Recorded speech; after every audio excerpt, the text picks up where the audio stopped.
Hello student, welcome to my channel. All student, हम आपके लिए लेकर आए हैं राजनीति विज्ञान का भाग 5। 4 भाग हम करवा चुके हैं, वो प्ले लिस्ट में पड़े हुए हैं, तो आप उन्हें देख लीजिए। तो चलिए शुरू करते हैं। क्वेश्चन नंबर 1, किस विचारक ने शक्ति को मूल्य के रूप में स्वीकार किया है? लॉसवेल ने शक्ति को मूल्य के रूप में स्वीकार किया है। क्वेश्चन नंबर 2, राजनीति को शक्ति का विज्ञान माना है? कैटलिन ने माना है। क्वेश्चन नंबर 3, शक्ति राज विज्ञान का विषय है? केंद्रीय। क्वेश्चन नंबर 4, शक्ति प्रवाह या दिशा की दृष्टि से हो सकती है? एक पक्षीय, द्विपक्षीय, बहुपक्षीय और प्रयुक्त, तीनों इसमें द ऑप्शन सही है। क्वेश्चन नंबर 5, शक्ति पर नियंत्रण रखते हैं ऐतिहासिक परंपराएं, धर्म, नैतिकता और प्रयुक्त, तीनों इसमें द ऑप्शन सही है। क्वेश्चन नंबर 6, राजनीतिक शक्ति के अध्ययन हेतु व्यवहारवादी उपागम अपनाने के कारण हैं? 2 कारण हैं। क्वेश्चन नंबर 7, शक्ति के दुरुपयोग संबंधी तर्क को दृष्टिगत रखते हुए शक्ति पृथक्करण सिद्धांत का प्रतिपादन किया है? किसने? मॉन्टेस्क्यू ने किया है। क्वेश्चन नंबर 8, गोल्डहैमर एवं एडवर्ड सिल्ज ने शक्ति के रूप बताए हैं? 2 बताए हैं। क्वेश्चन नंबर 9, केंद्रीकरण के आधार पर शक्ति के रूप हैं? 2। क्वेश्चन नंबर 10, शक्ति को एक स्वतंत्र कारक व तत्व मानता है? मैकियावेली मानता है। क्वेश्चन नंबर 11, शक्ति बल प्रयोग की योग्यता है, ना कि उसका वास्तविक प्रयोग। यह कथन किसका है? यह रॉबर्ट बायरस्टेड का है। क्वेश्चन नंबर 12, शक्ति व्यक्ति की क्षमता है, इसको व्यक्ति किसके माध्यम से अर्जित करता है? यह पुरुषार्थ के माध्यम से अर्जित करता है। क्वेश्चन नंबर 13, राज्यों के दैवी रूप में लोगों का विश्वास किस काल में शक्ति का प्रमुख आधार रहा है? प्राचीन काल में। क्वेश्चन नंबर 14 है, यदि शक्ति प्रकट न होकर अदृश्य अथवा अज्ञात है तो उसे संज्ञा दी जाती है? प्रच्छन्न शक्ति की संज्ञा दी जाती है। क्वेश्चन नंबर 15 है, शक्ति की सीमाओं को निर्धारित करने वाले तत्वों में से किस तत्व को सम्मिलित नहीं किया जाता? न्यायिक व संपत्तिगत मान्यताओं में, इसमें द ऑप्शन सही है। क्वेश्चन नंबर 16, कौन राजनीति को शक्ति का विज्ञान कहता है? कैटलिन कहता है। क्वेश्चन नंबर 17, निम्न में शक्ति का एक रूप क्या है? धार्मिक स्तर। क्वेश्चन नंबर 18, राजनीतिक शक्ति किसमें होती है? जनता की इच्छाओं में होती है। क्वेश्चन नंबर 19, मैक्स वेबर के अनुसार शक्ति का निम्न प्रकार नहीं है? आधुनिकता नहीं है। क्वेश्चन नंबर 20, निम्न में कौन शक्ति को राजनीति विज्ञान का केंद्र बिंदु नहीं मानता? प्लेटो नहीं मानता। Question number 21, modern political analysis किसकी रचना है? रॉबर्ट डहल की रचना है। क्वेश्चन नंबर 22, शक्ति के संबंध में कौन सी अवधारणा सत्य नहीं है? शक्ति का आधार सहमति है, ये नहीं है। Question number 23, Robert A Dahl के अनुसार शक्ति का एक रूप उत्पीड़न है और दूसरा है प्रभुत्व। क्वेश्चन नंबर 24, सैमुअल एच.बी.आर के अनुसार शक्ति कितने प्रकार की होती है? 7 प्रकार की होती है। क्वेश्चन नंबर 25, सत्ता की कौन सी विशेषता नहीं है? आप विवेकपूर्णता नहीं है। क्वेश्चन नंबर 26, सत्ता का आधार किस स्थिति में रहता है? परिवर्तित स्थिति में रहता है। क्वेश्चन नंबर 27, आधुनिक लोकतांत्रिक युग में सत्ता का आधार है लोक सहमति है। क्वेश्चन नंबर 28, सत्ता का कौन सा गुण है? प्रकट, निश्चित, स्पष्ट। उपर्युक्त तीनों गुण है, इसमें द ऑप्शन सही है। क्वेश्चन नंबर 29, धर्म सत्ता का किस युग में महत्वपूर्ण तत्व रहा है? मध्य युग में रहा है। क्वेश्चन नंबर 30, शक्ति को राज्य का एकमात्र आधार किस विद्वान के द्वारा स्वीकार किया गया है?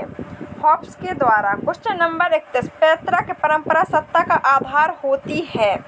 राजतंत्र में होती है। क्वेश्चन नंबर 32, सत्ता कौन सी शक्ति है? संस्थात्मक, वैधानिक औचित्यपूर्ण, उपर्युक्त सभी इसमें द ऑप्शन सही है। क्वेश्चन नंबर 33, सत्ता का स्वरूप होता है, कानूनी स्वरूप होता है।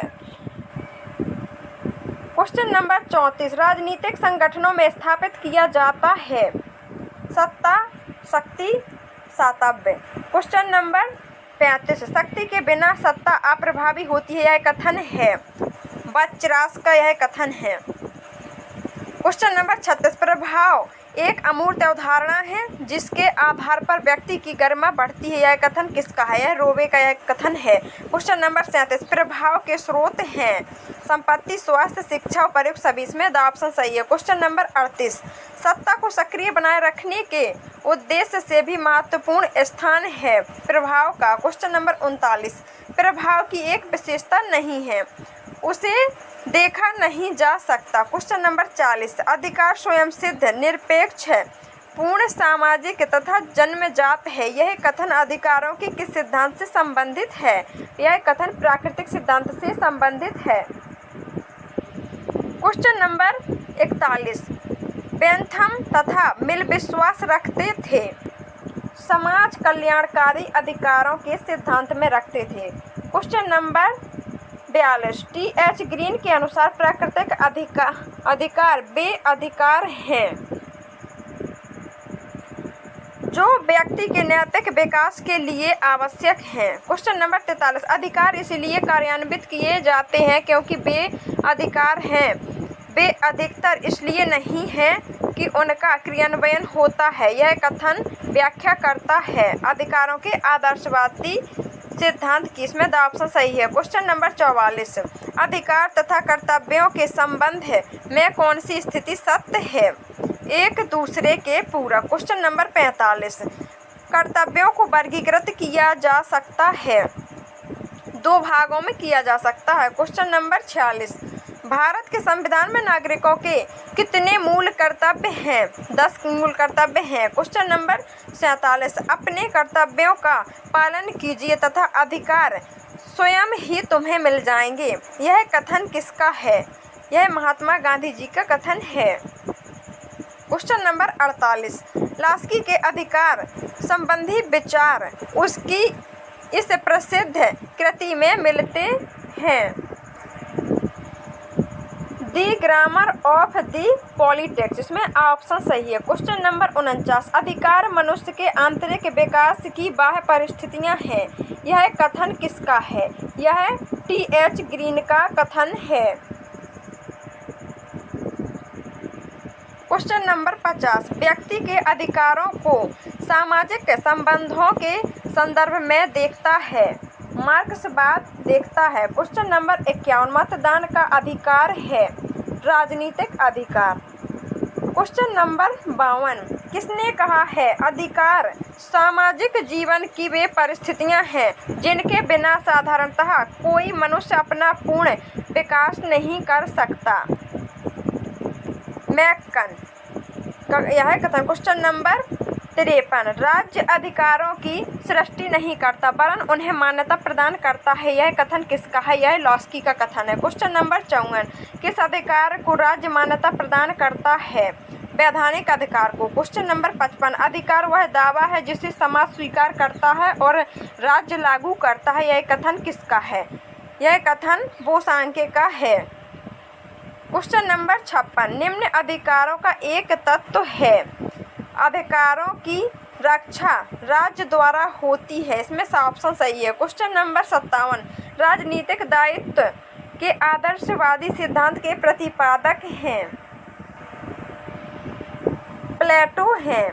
क्वेश्चन नंबर 58, राजनीतिक दायित्व संबंधी कितने सिद्धांत हैं, 5 सिद्धांत हैं।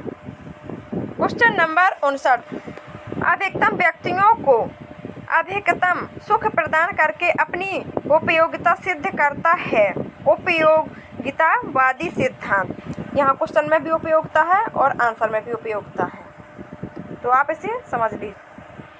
क्वेश्चन नंबर 61, राज्य व्यक्ति के जीवन की सुरक्षा की गारंटी देता है, यह किसने कहा है, यह हॉब्स ने कहा है। क्वेश्चन नंबर 61, बाह्य स्वतंत्रता की अवधारणा का सर्वप्रथम प्रतिपादन किया था, किसने किया था, रूसो ने किया था।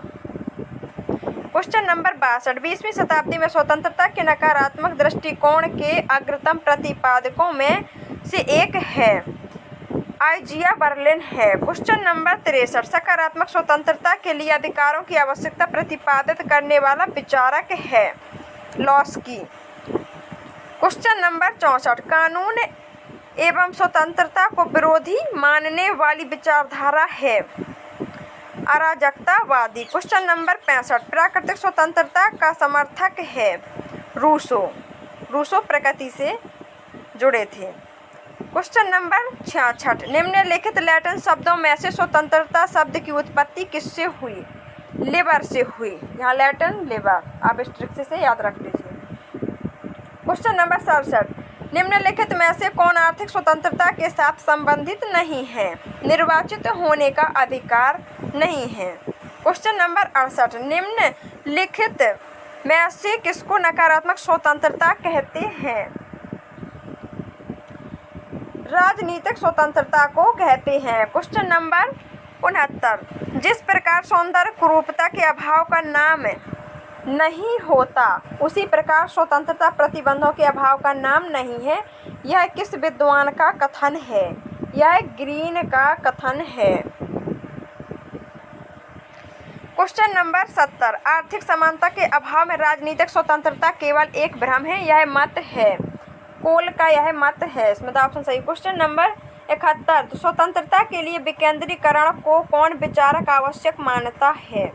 लॉस्की मानता है स्वतंत्रता को।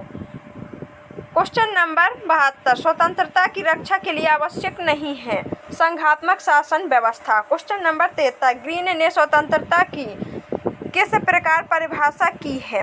करने योग्य काम करने की क्षमता। क्वेश्चन नंबर 74, स्वतंत्रता व समानता एक दूसरे की विरोधी है, यह कथन है लॉर्ड एक्टन का, यह कथन है। क्वेश्चन नंबर 75, स्वतंत्रता के कितने रूप हैं? 7 रूप हैं। क्वेश्चन नंबर 76, जहाँ कानून नहीं वहाँ स्वतंत्रता नहीं, यह कथन किसका है? यह लॉक का कथन है। क्वेश्चन नंबर 77, लिबर से लिबर्टी शब्द बना है। लिबर का संबंध निम्न भाषा से है लैटिन भाषा। यहाँ पूरे क्वेश्चन में लिबर लिबर्टी है तो उसी से आप इसकी बना लीजिए लैटिन और लिबर ऐसे। क्वेश्चन नंबर 78, लिबर शब्द का शाब्दिक अर्थ है बंधनों का अभाव। क्वेश्चन नंबर 79, सकारात्मक स्वतंत्रता का अर्थ है आत्म विकास के लिए वास्तविक अवसर। क्वेश्चन नंबर 80, नकारात्मक स्वतंत्रता का अर्थ है बंधनों का अभाव। स्टूडेंट, ये हो गए हमारे 80 क्वेश्चन। आगे के क्वेश्चन हम आपको अगले भाग में देंगे। वीडियो अच्छा लगे तो लाइक और चैनल को सब्सक्राइब जरूर करना। Thank you.